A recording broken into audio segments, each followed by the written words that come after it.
আমি সময় বুঝে আগে আজকে প্রশ্নের ধরছি, তারপরে উত্তর দেব। আপনাকে 42, আমার 40, তো আপনাকে 2 মিনিট বেশি পাইছেন।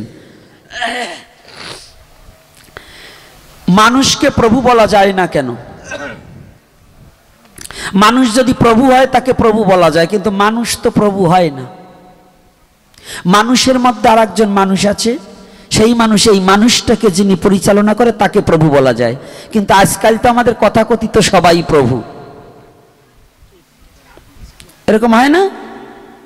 আজকাল কথা বললে যা হয় খালি পারমাত্মিক ট্যুর, বৈদিক ট্যুর, বৈদিক প্রসাদ, বৈদিক নৃত্য, বৈদিক যজ্ঞ। তো অবৈদিক কোনটা? এই যে আমরা বৈদিক নৃত্য করবার চাইয়া ছেলে মেয়ে একাকার হইয়া বৈদিকের জায়গায়, তো আবার দেখি দুইজনের নাম্বার নিয়ে কয়দিন পরে আবার দুইজনে ওই যে হ্যালো হ্যালো হ্যালো, 13 দিন পরে যে কোথায় চলিয়ে গেল। এই যে হলো বৈদিক প্রেম। এই সমস্ত ফাজলামি দরবার ছাড়তে হবে। নারী নারী, পুরুষ পুরুষই, নারী পুরুষ একাকার হয়ে বসা, এই যে বসছেন না, এটাও বৈধতা নয়। আমাদের একটু সাইড দিয়ে নারীর সম্মান রাখতে হবে, নারীদেরকে সদা সর্বক্ষণ সম্মান করতে হবে। তবে নারীও তো আবার আনারী আছে, সব তো নারীর মধ্যে পড়ে না। এতবার বললাম মাথার কাপড় দিতে, তাও আবার কয়েকটার পড়ে গেছে। তো এই কয়টাকে আনারীর দলে না বলেন? আবার এই কিছু সংখ্যক আছে কি জানেন, স্বামী থাকতে কয় কি, হ্যাঁ ওই স্বামী থাকতে বলছে কি, ভাই কি জানিস কি তোর দাদা মরে গেছে, ভালোই হয়েছে। কয় কেন? কয় তোর দাদা মরার আগে আমি লিপস্টিক করতে পারি নাই, তোর দাদা মরার পরে আমি যে কত সাজি। বুঝছেন কথাটা? তো আমাদের সমাজে আজকাল এই বিধবা মেয়ে ছেলে ডকালা শাড়ি পরে, বুড়ু লাভ করে। আবার ভাবি যে দেশে যদি আবার সেই সতীদাহ প্রথা হইতো তাই ভালোই হইতো। বলেন তো কেন ওই কটার দিক চাইয়ে মনে মনে ভাবি ওই কটার পুরাইলো না কেন? কষ্ট পাইয়েন না আমার কথায়? তাই এই যে মানুষকে প্রভু বলা যায় না। তবে যদি আপনি প্রভু কাকে বলতে পারেন, আপনি আপনার গুরুকে প্রভুর সাথে তুলনা করে প্রভু বলা যায়, বৈষ্ণবকে বলা যায়। কিন্তু আজকাল আমাদের বৈষ্ণব কি জানেন, এই জায়গা ধুতি পরা আর একটু পরে প্যান্ট শার্ট পরে যায়, রেডিমেড বৈষ্ণব। কিলের ভয়তে প্যান্ট শার্ট পরে ঘুরিয়ে বেড়ায়, সনাতনী পোশাক পরেন। আবার বড় বৈষ্ণব যদি কোনো জায়গা যায়, সেই জায়গা গেলে পরে বড় বৈষ্ণব ঘরে দরজা দেখায়, আছে কি না? তাই বাইরে যাইতে কিলের ভয়তে আবার প্যান্ট পরো কেন, লুঙ্গি পরো কেন? বৈষ্ণবের দল এ পাইছিস কোন জায়গায়? বাড়িতে লুঙ্গি পরে থাকে, কয় কর্তা বাড়ির একটু কাজ বাজ করি, তো পরের বাড়ি গেলে বৈষ্ণব দেওয়া, নিজের বাড়ি গেলে কি? হ্যাঁ, এই ফাজলামি বুদ্ধি ছাড়িয়ে দাও, ভালো হও। তো এই জন্য গেল এক প্রশ্ন। দ্বিতীয় প্রশ্ন হচ্ছে নীলকণ্ঠ ফুল ভগবানকে দেওয়া যায় না কেন? নীলকণ্ঠ ফুল ভগবানকে দেওয়া যায় না, যদি না পায় তবে দেওয়া যায়, আর যদি পাওয়া যায়, নীলকণ্ঠ ফুল হচ্ছে শিবের পূজা এবং শনি পূজার জন্য প্রশস্ত। ওই কোন ফুল কোন পূজায় দেওয়া যাবে না এটা শাস্ত্রীয় নিষিদ্ধ আছে। যদি বলেন কেন, মানুষ তো সবাই, তাই মেয়ে ছেলের পোশাক পুরুষ ছেলে পরলে পরে তারে পাগল বলে কেন? যেমন ওই মেয়ে ছেলের পোশাক পুরুষ ছেলে পরতে পারে না, আর পুরুষ ছেলেকে লুঙ্গি আজকাল মেয়ে ছেলে, আজকাল আবার পরা দেশে রাস্তাঘাটে আটলে কোনটা মাইয়ের কোনটা ছেলে চিনা বড় কষ্ট। হ্যাঁ, সাউন্ড কিন্তু একটু পড়ে গেছে বাবা, একটু ধরি রাখো, আর একটু ঢোলা দাও। কি হলো বাবা? তাই এবার শোনো, আমার কিন্তু মুখ ভালো না, সে কিন্তু তোমার শাশুড়ি শুদ্ধ বলবানি, ভালো কাজ করো। তো এইবার মনে করবেন, কথাটা খেয়াল করবেন, এই যে কতগুলো নিয়ম আছে, সবার জন্য সবকিছু প্রশস্ত। একটা যে ছেলে কালকে হয়েছে, 12 বছরের ছেলে যা খাইতে পারবে, ওই গতকাল যে ছেলে হয়েছে তার মুখে কি তাই দিলে সে খেতে পারবে? তাহলে খাওয়ারও যেমন তাৎপর্য আছে, পূজারও সব দেবতার জন্য সবকিছু প্রশস্ত নয়। আচ্ছা, তৃতীয়, মাছ মাংস ভক্ষণ করে ভগবানের ভোগ দেওয়া যায় কেন? যায় কেন? ভগবানকে দেবেন এটা হলো আপনার ব্যাপার, এটা আমি বলবো না, কিন্তু বৈষ্ণবরা খাইতে পারবে না। ভগবানের ব্যাপার, ভগবান যার হাতে তার হাতে খেতে পারে। একজন পতিতার হাতে ভগবান খেতে পারে, তার হজম করার ক্ষমতা আছে, কিন্তু আমার নাই।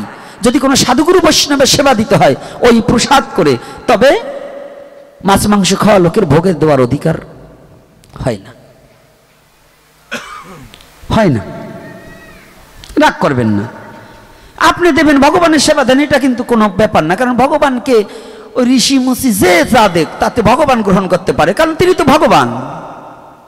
ভগবানের সাথে জগতে কারোর সাথে তুলনা নেই।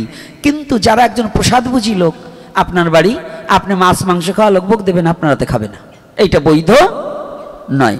মহাপ্রভুকে মানেন কিনা আগে ভাবতে হবে, মহাপ্রভুকে আপনি মানেন কিনা। সর গোস্বামীকে বৈষ্ণব যারা যারা বলেন আমরা বৈষ্ণব, তো বৈষ্ণবরা মহাপ্রভুকে মানেন কিনা। যদি বলেন আমি মানি না, আপনাকে আমি বৈষ্ণব মানি না, কথাটা বলছেন। আর যদি বলেন আমি বৈষ্ণব, আমার মন কল্পিত ভাবে চলবো, তাহলে ওই মাঝে মাঝে কিলগুতেও খাতি হবে, এতেও বাধা নাই। চতুর্থ প্রশ্ন করেছে, দান স্নান না করে শ্মশানে যায়, বাড়িতে এসে স্নান করে কেন? এটা কোন দ্বারায় নেব প্রশ্নের উত্তর? একটা হচ্ছে নোংরা গায়ে জড়ালে পরে স্নান করতে হয়। আপনার শ্মশানে গেলেও স্নান করা লাগে না যদি বৈষ্ণবকে দাহন করা হয়। বৃন্দাবনে বৈষ্ণবদের যাদের দাহন করা হয় তারা কিন্তু স্নান আদি কিছু না, আগেই স্নান করে, হরিনাম করতে করতে নিয়ে যায়। তা আপনি আমি মারা গেলে কুকুরের মতো স্বভাব আমার, তাই আমারে কুকুর ফেলাইয়ে স্নান না করলে হয়? এ কথা বলেন না কেন? তা আমাদের স্বভাবটা কি বলুন তো? শৃগাল কুকুরের মতো, তাই স্নান করা। আর দ্বিতীয় দিকে বলছি, প্রতিটা মানুষের দেহে ব্যাকটেরিয়া থাকতে পারে, থাকতে পারে কি না? জীবাণু থাকতে পারে না? এই জন্য সনাতন ধর্মের আর্য মহর্ষিরা করলেন বর্ণনা, একটা মৃত্যু দেহের, দেহটা আমার বাবা ছিল, কিন্তু বাবা যখন চলে গেল ওই দেহটা আমার আপন না। যদি আপন হইতে তাই ঘরে রাখতাম, যখন শ্মশানে নিচ্ছি তাহলে আপন না, ওই দেহের মধ্যে রোগ জীবাণু থাকতে পারে। তাই আমাদের সনাতন ধর্মে আর্য মহর্ষিরা নিয়ম করে স্নান হয়ে এসে আগুনের তাপ হাতে পায়ে লাগাইয়ে ঘরে ঢুকতে হয়। উদ্দেশ্য ওই আগুনের কাছে জীবাণু নষ্ট হয়ে যায়, যায় কি না? এজন্য স্নান করা বৈধ। আপনার স্নান করা যাবে না। আজকাল এক বড় বড় পণ্ডিতরা বিভিন্ন ডগ ভঙ্গি দেখায়, ওই ডগ ভঙ্গিতে কাজ হবে না। আর্য মহর্ষিদের আইন মানতে হবে। শ্মশানের লাশ নিলে পূজা না দিয়ে লাশ পোড়া দিতে দেয় না। কারণটা কি? কোন পুজো? শ্মশানে কালীর পুজো করা লাগবে না। শ্মশানে আপনার একটা কাজ আছে, পূরক পিণ্ড, অর্থাৎ শ্মশানে বসে একটা পিণ্ডদান আছে। যদি পারেন শুদ্ধ ব্রাহ্মণ দ্বারা, ওই যে এতে গন্ধপুষ্পে এইটা দ্বারা নয়, নেশাখোর ব্রাহ্মণ, মাছ মাংস আহারী ব্রাহ্মণ দ্বারা ওটা হবে না। ওটা শুদ্ধচারী ব্রাহ্মণ দ্বারা শ্মশানে একটা পিণ্ডদান আছে।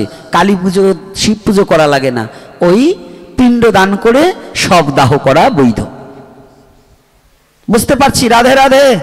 কি কষ্ট হচ্ছে নাকি বুঝতে? বলবো না বলবো না? যাক, 5খানা করছেন, 10,000 জমা করেন, আমি অ্যাকাউন্ট নাম্বার দিয়ে দেবানে। হরে কৃষ্ণ একাদশী বা অন্য কোনো উপবাসের আগের দিন রাতে কয়টার মধ্যে আহার করা উচিত? বাহ বাবা, চমৎকার কথা। আগে জানবো আপনি সনাতনী না অন্য ধর্মাবলম্বনকারী। যদি আপনি সনাতন ধর্ম অবলম্বনকারী হন, সনাতন ধর্মে রাত 12টার পরে খেলে যে একাদশী নষ্ট হবে এমন কোনো শাস্ত্রীয় বিধান নাই।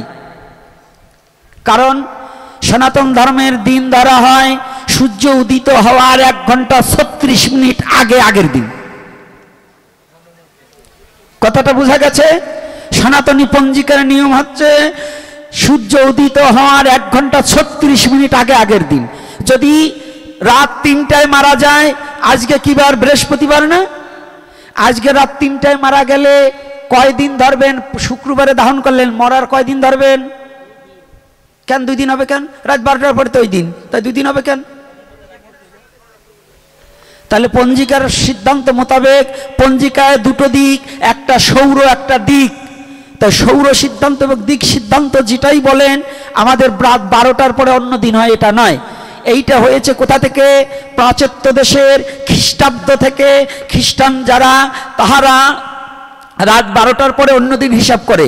তাই আমাদের দেশে যখন ওই প্রাচ্য দেশের হিসাব চলে আসছে, ঘড়ি ব্যবহার হয়েছে, ঘড়ির টাইম রাত 12টার পরে অন্য দিন পড়ে যায়, কিন্তু পঞ্জিকার টাইম পরে না। এই জন্য ঘড়ির টাইমে আমাগো সনাতন ধর্ম চলে না।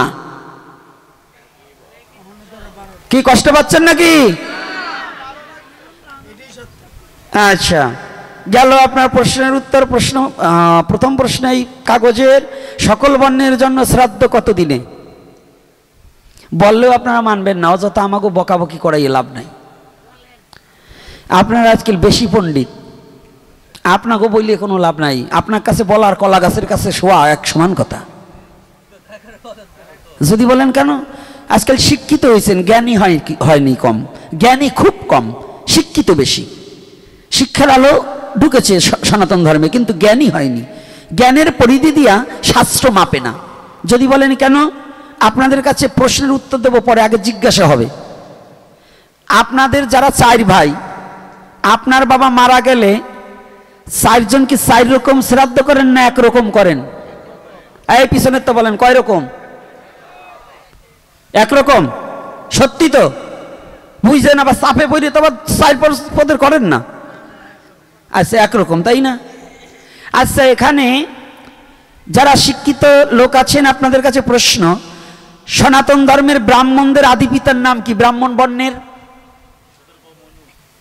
এই নাম কি? আমরা তো ব্রাহ্মণ, যদি এটা থাকে পলাই গেছে, এখন মাথা চাড়া দিয়ে কবে না নেই। আর এটা তো ব্রাহ্মণ না, এটা হলো ব্রাহ্মণী, এর আদি অন্ত শূদ্রাণী। অর্থাৎ নারী কখনো ব্রাহ্মণী হয় না, সব শূদ্রাণী হয়। এই জন্য এটা আর কিছু বলবো না, কারণ এটা তো আমার মা, মারে আর কি বলবো। তারপরে আমি প্রণাম জানাই, কারণ কি, ব্রাহ্মণ কুলে জন্মগ্রহণ করে আজকে এই বৈষ্ণবের আমি একটা জিনিস লক্ষ্য করেছি, নারী কুলে জন্মগ্রহণ করেও ভক্তের সঙ্গ সবাইকে বুক দিচ্ছে, চরণ ধুলি নিচ্ছে, এটা আমি প্রণাম জানাই। এই অভিমান যখন ত্যাগ হয়েছে, এজন্য সত্যিকারের ব্রাহ্মণ হয়ে গেছে। যে যতদিন অহংকার থাকে, ততদিন অভিমান থাকে, ততদিন ব্রাহ্মণ হতে পারে না, বৈষ্ণব হতে পারে না। ব্রাহ্মণ হতে পারে না, বৈষ্ণব হতে পারে না। ব্রাহ্মণ আর বৈষ্ণব আলাদা কিছু নয়। যদি আচরণ ভালো হয়, ব্রাহ্মণের হাতে বৈষ্ণব খাবে না কেন? খাবে না কেন? কোন কথায় খাবে না? খায় না, একটা কারণ আছে। ওই যে সব কাম একা করবার চায়, শ্রাদ্ধও করবে, কানে ফু দেবে, আবার গুসাইগিরিও করবে। আবার কেউ রাগ হবেন না, গল্পটা আইছিল, থাক বলবো না। তো এইবার শোনেন না, গল্প বলবো না, আগে তত্ত্ব জানুন। তাহলে এক বাবা মারা গেলে 4 ভাই থাকলে 4 রকম শ্রাদ্ধ। আচ্ছা, ক্ষত্রিয়র আদি পিতার নাম কি? কি? শতরূপা মনু। বৈশ্যের আদি পিতার নাম কি? আমি শতরূপার কথা জিজ্ঞাসা করছি, পিতার নাম কইছি, মার নাম কৌকা? ওইটা বনাজ দিচ্ছে। যাক, তারপরে শূদ্রের আদি পিতামাতার নাম কি? শতরূপা ও মনু। তাহলে আপনাদের কাছে প্রশ্ন, তো যদি এই 4 বর্ণের একই পিতা হয়, আদি পিতা যদি মনু হয়, তো আপনাদের সমাজে এই 4 রকম শ্রাদ্ধ ব্যবস্থা কেন? কেউ 13 দিন, কেউ 15 দিন, কেউ 1 মাস, কেউ 11 দিন। এটা কারণ কি? একেবারে লিখে রাখুন, আমার এই কথা আরো এপিসোড আছে। আমার এই প্রশ্নের উত্তর যদি কোনো ব্রাহ্মণ, কোনো পণ্ডিত কেউ যদি দিতে পারে, তাহলে সামনে দাঁড়াবে। আর যদি না পারে, তাহলে সমস্ত জাতির একই দিনে অসহ্য হওয়া উচিত। আমরা যদি সনাতন ধর্ম অবলম্বনকারী হই, তো এক সনাতন ধর্মে 4 রকম ঔষধ পালন কোন বিধান? এটা নিজেদের মন কল্পিত পেট বানানো ধর্ম, মন গড়া ধর্ম। এটা কোনো বৈদিক ধর্ম হতে পারে না। কারণ আগে যারা দেখুন কত বড় ইতর, আমরা এখনো লজ্জা হয় না। আগে আপনাদের মধ্যে অনেকেই 1 মাস করত, এই 1 মাসের লোক এখন 15 দিনে করে না শ্রাদ্ধ? করে কিনা? আচ্ছা, ওই 15 দিনের গুলো কেউ 13 দিনে চলে গেছে না? আচ্ছা, তো 1 মাসেরটা যদি 15 দিন আসতে পারেন, তো 15 দিনেরটা যদি 13 দিনে যেতে পারেন, তো 13 দিনেরটা 11 দিনে যাওয়া যায় না? হ্যাঁ, যায় কিনা? বাদ হবে না, আস্তে। কিন্তু শাস্ত্রীয় নির্দেশনা সমস্ত জাতির, ভারতবর্ষের সংবিধান সুপ্রিম কোর্ট রায় প্রাপ্ত, দিল্লি থেকে সুপ্রিম কোর্ট রায় প্রাপ্ত সে কাগজ আছে, যদি দেখতে চান দেখিয়ে দিতে পারবো। সেটাই বললেন সমস্ত জাতির 11 দিন শৌচ, সমস্ত জাতির 11 দিন শৌচ। এখন আপনারা তো মানবেন না, মানবেন কি করে? ওই কয়টা বুড়ো ধারি আছে, ও বাপ ঠাকুর দাদা ধর্ম মাই নিয়ে আইছে, শাস্ত্র পড়ে নাই জীবনে একখান, কয় আমার বাপ ঠাকুর দাদা যা করছে ওইটা না মানলে তোকে নিয়ে খাবো না। ওদের আগে ওই যে ঘোলা জলে সুবতি হয়। বাপ ঠাকুর দাদা কোনোদিন পাকা ঘরে সরে নাই, তুই পাকা ঘরে শুষ্কান, পাকা ঘরে শুষ্কান। এজন্য সনাতন ধর্মের এই যে গুড়ামিগুলো আগে পরিত্যাগ করতে হবে। কেন? আপনাদের কাছে প্রশ্ন, আমি বললাম, আমার প্রশ্নের উত্তর দেবেন যে যদি এক বাবার 4 ছেলের 4 রকম শ্রাদ্ধ ব্যবস্থা না হয়, তাহলে আদি পিতা যদি আমাদের মনু এবং আদি মাতা যদি শতরূপ হয়, তাহলে আমাদের 4 রকম শ্রাদ্ধ ব্যবস্থা কে করলেন, কোথা দিয়ে আসলেন? এই প্রশ্ন কোনোদিন করেছেন? কি করেছি আমাদের সমাজে? করিনি, শুধু গোড়ামি নিয়ে লাফালাফি করেছি। এই জন্য বৈষ্ণব সমাজ মহাপ্রভু স্বীকৃতি দিলেন, এবং মহাপ্রভু স্বীকৃতি মত পথে আমার শ্রী গোপাল ভট্ট দাস গোস্বামী এবং সনাতন গোস্বামী দুজনে হরিভক্তি বিলাসের সিদ্ধান্ত দিলেন বৈষ্ণবী শ্রাদ্ধ 11 দিনের মধ্যেই হয়ে যাবে। যারা কৃষ্ণ মন্ত্র দীক্ষা গ্রহণ করেছে তারা 11 দিনের মধ্যে শ্রাদ্ধ করিতে হইবে।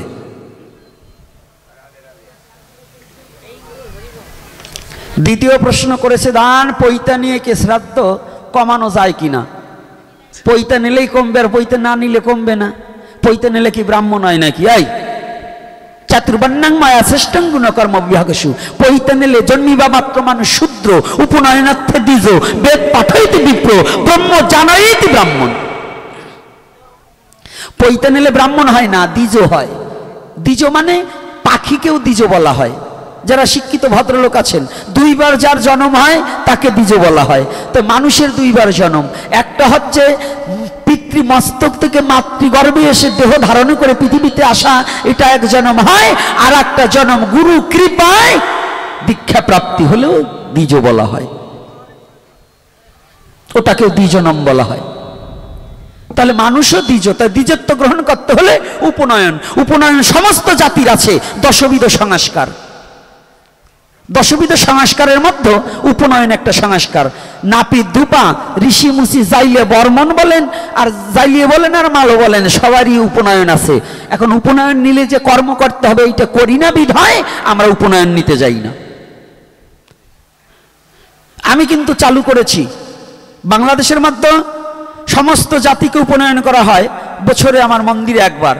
যদি কোনো ছেলে পেলে তারা মাংসকে পরিত্যাগ করতে পারে, উচ্চশিক্ষা শিক্ষিত হওয়ার ইচ্ছা থাকে, এবং যদি নিজের ধর্মের পুজো নিজে করতে চায়, নিজে যদি সমস্ত কিছু করতে পারবে, এই ব্যাপারে প্রশিক্ষণ দেওয়া হয় এবং উপনয়ন করানো হয় বছরে একবার। যদি কারো ইচ্ছুক থাকে আমার নাম্বারে যোগাযোগ করে আমার ওখানে চলে যাবেন। আপনার সীমিত খরচ দিতে হবে, কারণ সবার খরচ আমি দিতে পারবো না, কিছু খরচ দিতে হবে। আর যদি কেউ অসহায় থাকে, যার কোনো খরচ বহন করার মতো যোগ্যতা নেই, তার জন্য আমি আছি,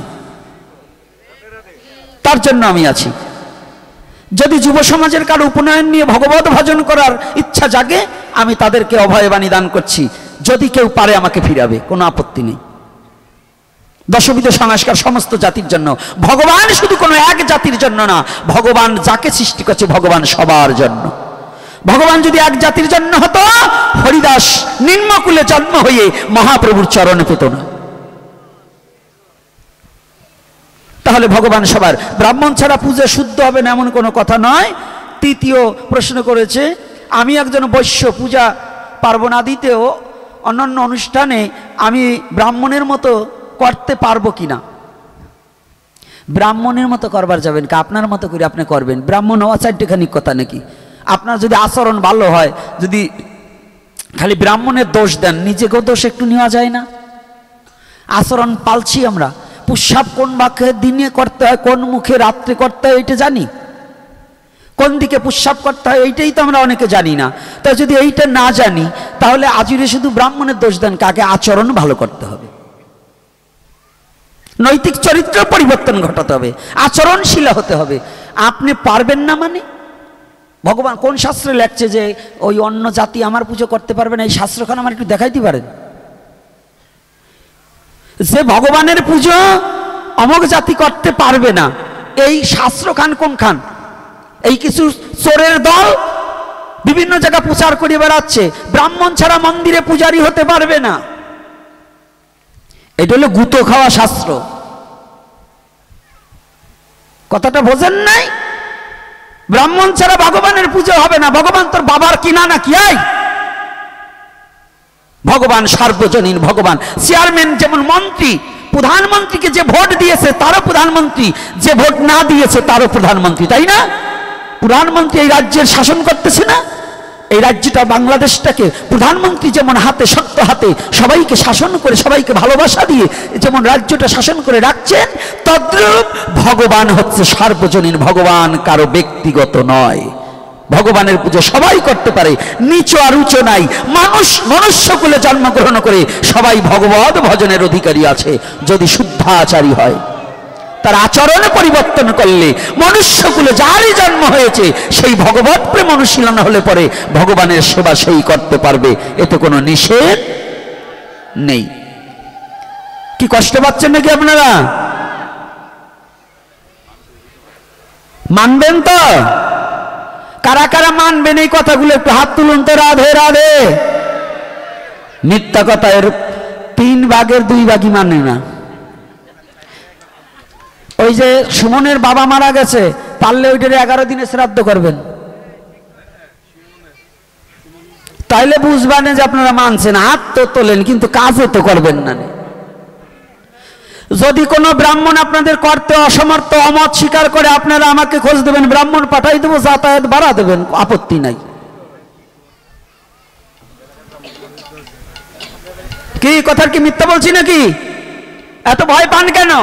আমি ভগবানের পূজা করব, এটা আমাকে বাধা দেবে কে? কোন শাস্ত্র বলছে? ওই শাস্ত্রই আমি মানি না। যদি কেউ বলে যে কোনো মনুষ্য কোনো জাতি পূজা দিতে পারবে না ভগবানের, ওটা শাস্ত্রই না, ওটা মানুষকে যন্ত্রণাদায়ক একটা অস্ত্র। এটা মানুষকে আঘাত করার জন্য এরা তৈরি করেছে, এটাকে কখনো গ্রহণ করা যাবে না। পৃথিবীর সবাই ভগবানকে ভালোবাসতে পারে, ভগবানের চরণে তুলসী দিতে পারে, ভগবানের সবাইকে পুজো দিতে হবে। তবে ব্রাহ্মণকে, ব্রাহ্মণ হচ্ছে ভগবানের প্রিয়জন, ব্রাহ্মণ ছাড়া যাবে না। ব্রাহ্মণকে অবজ্ঞাও করা যাবে না। ব্রাহ্মণ ভগবানের প্রিয়জন। বৈষ্ণব যেমন ভগবানের প্রিয়জন, ব্রাহ্মণও ভগবানের প্রিয়জন। কিন্তু ব্রাহ্মণটাও সেই রকম হইতে হবে, বৈষ্ণবটাও সেই রকম হইতে হবে। বৈষ্ণব আজকে আমাকে প্রশ্ন করেছে, দান আমাদের মধ্যে